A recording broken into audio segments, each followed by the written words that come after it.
Hello everybody, and welcome back to that Eurovision site, Eurovision with a Slice of Life. I'm Shiloh, and today I will be reacting to the 6 songs and 6 joiks competing in this year's edition of Sámi Grand Prix.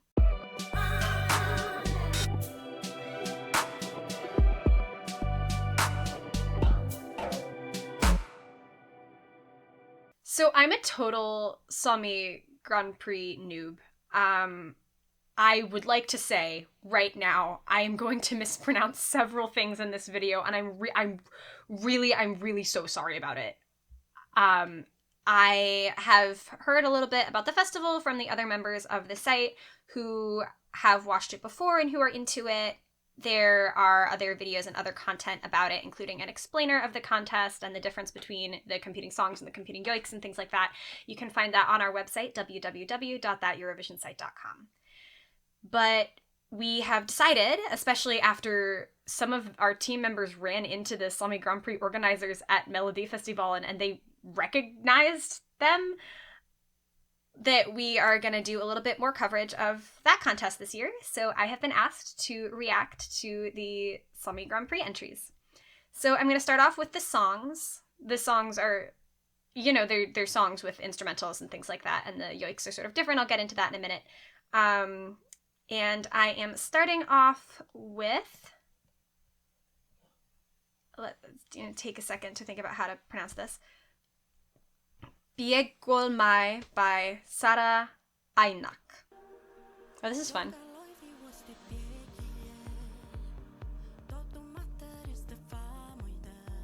It's very atmospheric, very danceable. I like the distorted voices effect. That's really adding something.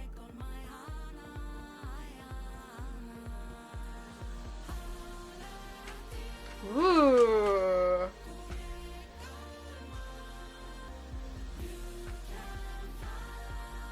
Yeah, this is making me want to dance. I want to dance. It's disorienting, but like in a good way. It's disorienting where the disorientation is the point. And this like pre-chorus section, the transition from the verse into the pre-chorus here is so good.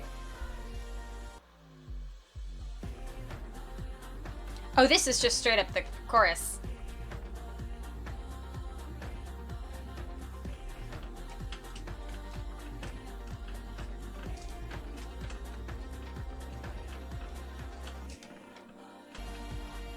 I'm just gonna dance for the rest of this video. Do I have to come up with anything else to say? I'm just gonna vibe.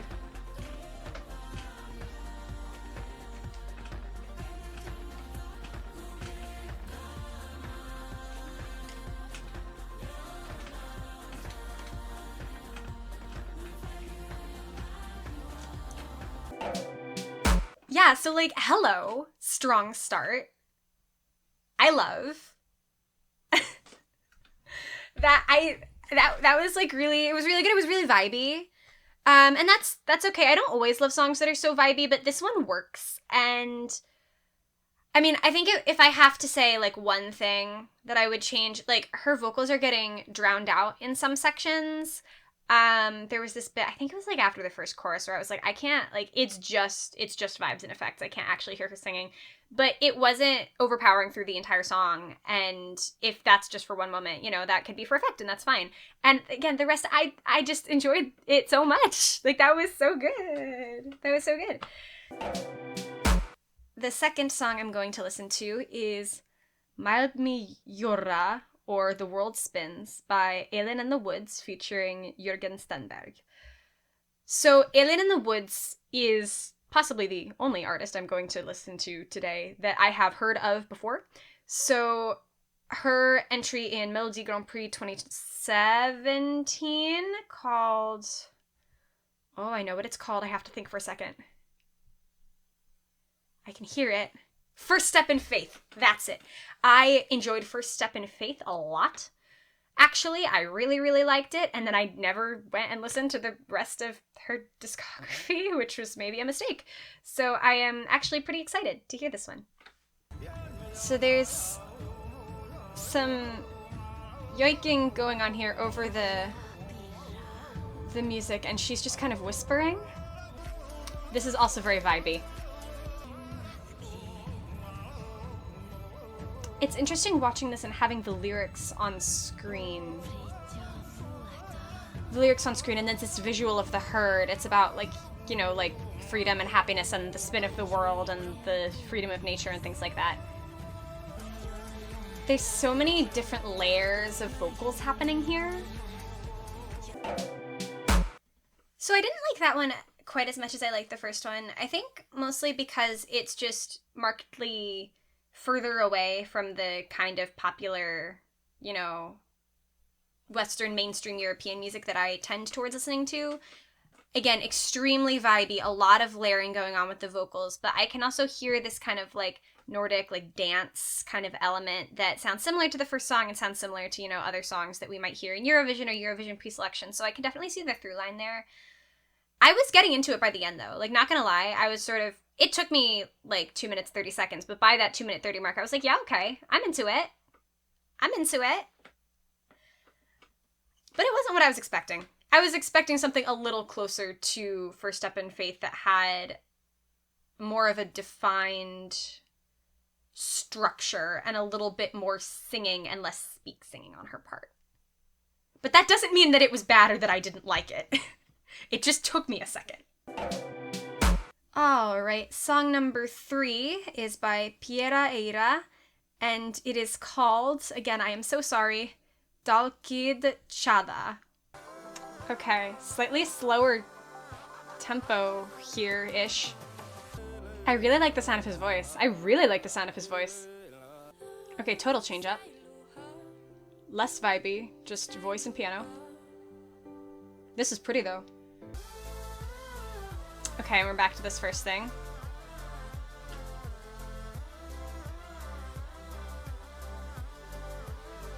This isn't necessarily something that you would hear at MGP, but it is radio friendly in some ways.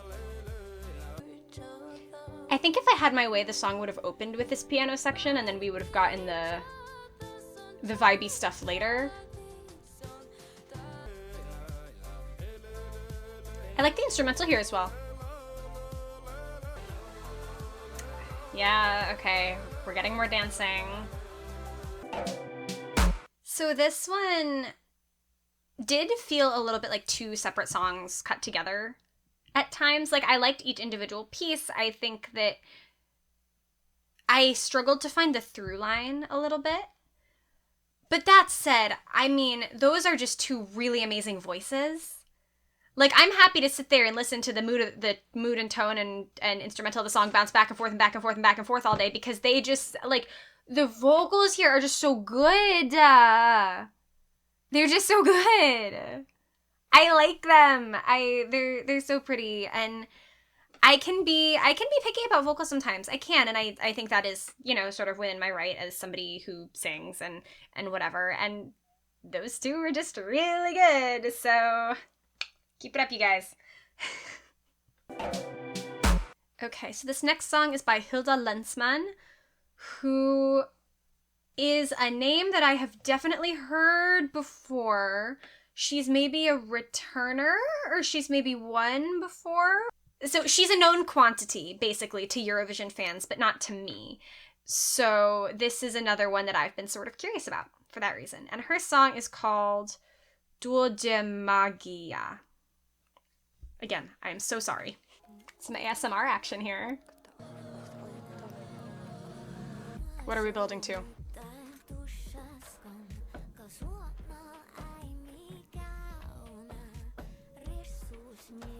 She has the voice of somebody that would be in Melody Grand Prix. Now, I don't have the lyrics for this one, but is it supposed to be creepy? Good transition. This is kind of cool.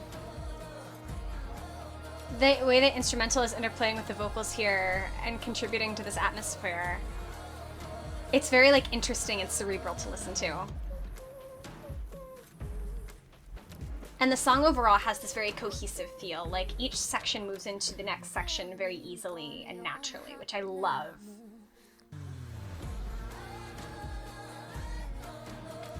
Yeah, this bit is cool. Like, the chord progression is cool, and it just feels like it's building towards something. It's like video game music a little.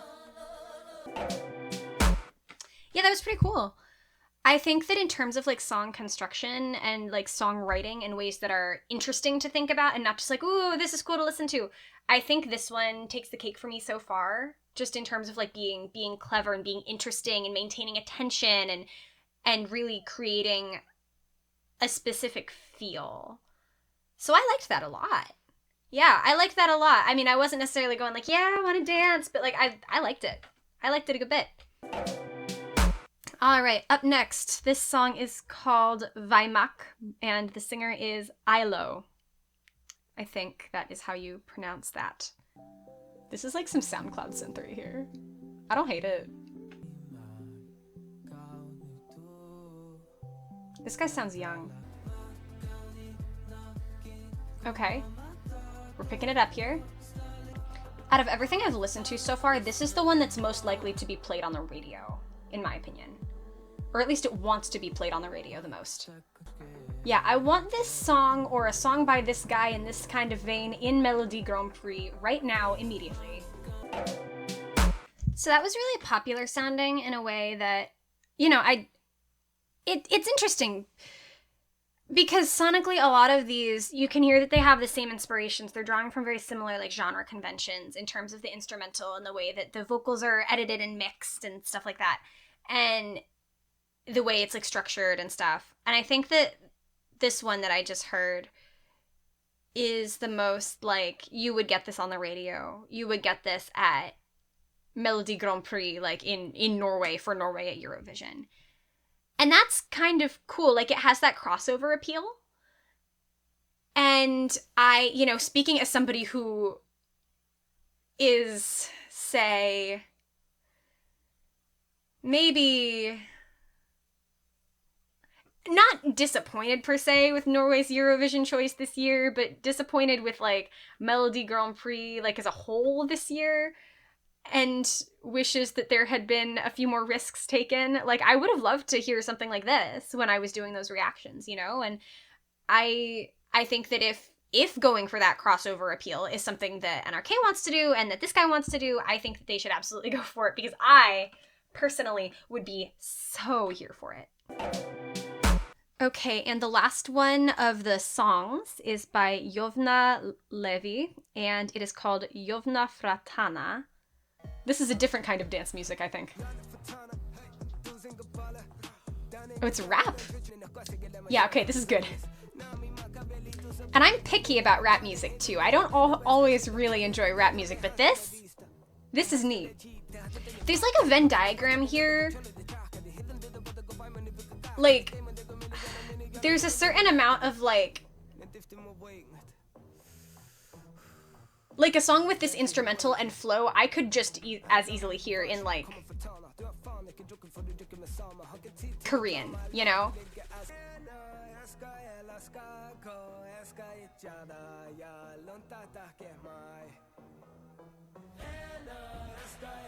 Okay. Yeah. Yeah.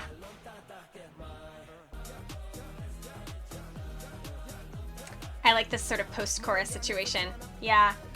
This like outro thing. I want this in MGP too. Yeah, that was cool. I like that. That was good. I liked it.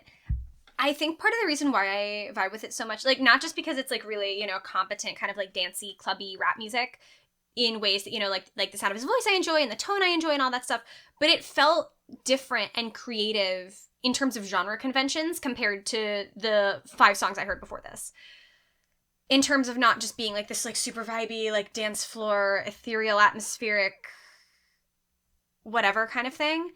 Like, it's a rap song, and it's a pretty darn competent rap song, and so that's pretty cool, you know? Okay, so we're moving on to the joiks here, and so this is something that I have a little bit less of cultural context for. My experience with joiking as a traditional Sámi art form has been mostly limited to like the likes of Jon Henrik Fjellgren and Kaino and that one Alien in the Woods song from 2017. So what I'm about to hear, I am aware is going to be very different my understanding here is that there are no lyrics, it's just vocalization, and there is no instrumental. It is completely and totally a cappella solo. That is the understanding with which I am going in here. So I'm not totally sure what to expect, but I do, like, this is why we do this, right? Like, maybe this isn't why everybody does it, but part of the reason why I enjoy being in the Eurovision sphere and in Eurovision adjacent circles is to learn about things outside of my own cultural context, right? Like, I'm here in America, and I wouldn't necessarily go out of my way to listen to traditional Sámi music just in my everyday life, and here I am, like, being exposed to it through this, and I think that that's actually pretty cool. The world actually is not so large, and we should all reach out and get to know each other a little bit. So this first song is by Johan Ivar Gaup, and it's called Linn Henrietta. This name is sort of familiar to me. I don't know why I've heard of him, but I have. Ooh. That jump was bigger than an octave. I liked that. I feel almost hesitant to talk over it because I just want to sit and listen. The vocal agility here is just so impressive. That was really interesting to listen to. Because, again, I didn't really know what I was getting into, but there's these different sort of melodic lines and different melodic lines, and I can sort of hear, like, there's a structure here. There's a sort of chorus, and there's a sort of verse, and, like, with the way that the syllables change and the way that the melody changes, and I can hear that, and that's cool, and maybe that shouldn't be cool. Maybe it's just, like, this is music, Shiloh, like, but it was cool to me as somebody who has not been exposed to this before, right? Just being like, oh, sometimes things are the same the world over. But I liked the sort of melody of that. It felt happy. It felt, the title being Linn Henrietta, a woman's name. It's like, oh, maybe this is a love song or a love joik, a joik about like being in love and the feeling of being in love, and like sort of joyful. That's what I'm extrapolating from that, and it was fun. It was fun. Next song here is called Mongolia Gechonat by Mattis e Oskal. Mongolia. Alright, we'll see. Oh, we're whistling. Okay. I'm like picturing this scene in my head here of this dude on a mountain. It's just like a work song almost. So this one's interesting. It does... I don't like it as much as the first one. I think mostly just like on the basis of like tone quality, like of the voice and just like the way that the vocals are moving around. Like it just feels this one feels a little aged, and less fun and more sort of like mundane everyday. Like, just like it has a very like I'm going to work, I'm on my way to work kind of feel. All right, this next one is called Kjelljalmai by Heli Aikio, and it is really short. It is not even 2 minutes long. If the last one was a work song, this is a lullaby. I don't know if imposing these categories is appropriate or helpful, but I love her delivery. Like the way she's delivering these words and syllables and the way her voice is moving around, it's just so expressive. Oh, I love it. That one was really pretty. It was really sweet. I think, it's just her delivery, the expressiveness of the way that her mouth is forming these words and forming these syllables, and the way that she's sort of like putting feeling behind her delivery of each of them. That's so cool. Because I can't understand what she's saying. Because some of this is syllables and some of this is in Sámi. There's a, let's see here. Can I decipher? This is maybe in Inari Sámi. I have the Wikipedia page open for Sámi Grand Prix, but it's in one of the Sámi languages, and so I'm not totally sure what it is I'm reading. Anyway, I can't understand her, but I can feel the emotions. It feels very gentle and very comforting, and there are moments where I can hear like, oh, she's smiling while she's delivering this. I can sort of like hear that there's like joy and emotion here in this moment, on this word or this syllable. And that's so cool. This is so cool. This is so cool, you guys. All right, 3 more here. So this next song is called Savrimus by Oscaal. Oscaal. Oscaal. I can just pick out when they're saying the title of the joikin here and like realizing just how badly I've been pronouncing everything.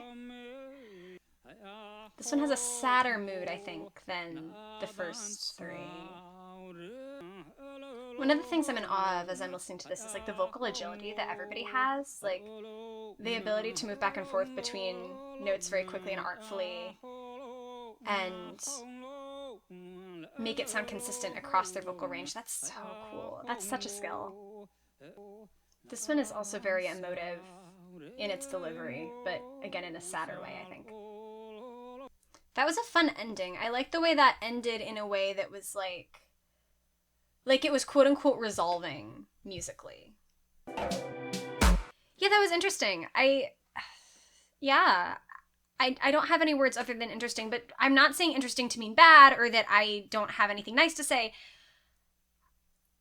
It's like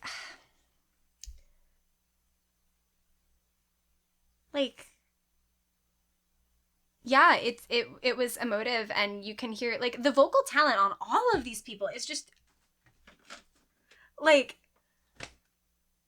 this is so cool. This is such a cool like experience for me to like be getting to know this right now. Like I'm kind of glad that I agreed to do this. Like this is really cool. This song is called Toril, and it is by Johan Anders Baer. This is also very work songy, outdoorsy sounding. And it's like, it has more of those big jumps in it. Yeah, it has more of these big jumps in it. And he's doing them so quickly. Like, this is the vocal skill. Ah. Yeah, there was nice finality there. It was fun. It was kind of jumpy around. It had that same kind of like, this is part of what really impressed me about the very first one that I listened to, by about Lynn Henrietta as well. It's like those jumps are like so big, and you're just going like from low in your register to high in your register and low in your register to high in your register, and that's something, you know, like I've been learning singing in this sort of, you know, mainstream Western like choral setting for years and years of my life, and that's not a skill I have. I can't do that. I have to work my way up to jumps like that and like practice them and practice them and practice them, and here he is just doing it. Like, several different times in the same song.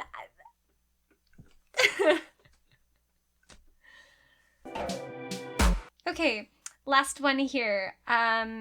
It is by... This song is by Laila Renander, and it is called... I am going to do the most hatchet job of this. Plave Guerper. I am so sorry.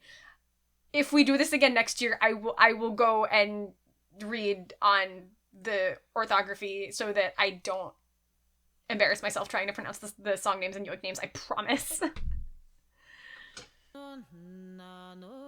Also has kind of a sorrowful feel.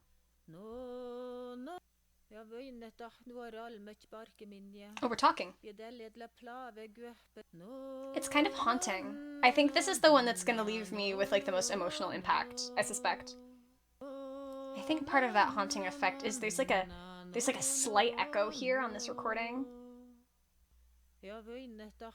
Talking again. Oh, I wish I knew what she was saying. Yeah, that one was sort of like haunting-y and mysterious-y, and there was definitely an emotional effect that was achieved here. I mean, as was for all of the songs, but I think especially here. Like, overall, I'm struggling with what to say a little bit because I have such little context for what I'm listening to. I mean, even if I had gone and listened to a couple of the ones from last year or whatever beforehand, I think I still would have struggled to really have a basis to be like comparing these songs to and to really be forming my opinions, but approaching it as a beginner, right? I'm really it's really interesting to me how both like and unlike the music that I listen to regularly is, or it is. Where it's like I'm feeling this mood, I'm feeling these emotions and this kind of energy and vibe to it, without understanding a single thing they're doing and without having, you know, instrumental to support my hypothesis on what I think the song is about. And that's kind of a cool experience that it can be so emotive and evocative. I think that that is really neat. And overall, like, songs and yoiks both, this was just really cool. And hopefully I have not, like, egregiously offended anybody. But if I'm around to watch the show, I'm gonna think about doing it, you know, and hopefully, you know, I'm around with the site next year, and this is around next year, and I can do this again, and I will have just slightly more knowledge and background to compare it to.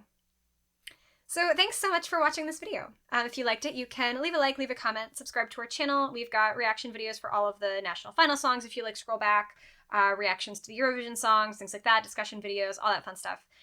You can also head over to our website, www.thateurovisionsite.com. Again, we have got all sorts of Eurovision news, articles, editorials, things like that. And again, there is a Sámi Grand Prix explainer, which will be left hopefully in the bio along with our own personal socials.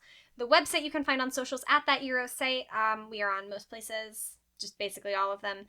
And we also have a podcast, which you can find at That Euro Podcast on socials, or That Eurovision Podcast on our website, or by searching That Eurovision Podcast on Spotify, Apple Podcasts, or wherever else you might like to listen. Thanks again for watching, and for bearing with me as I engaged in this learning experience today. And bye-bye!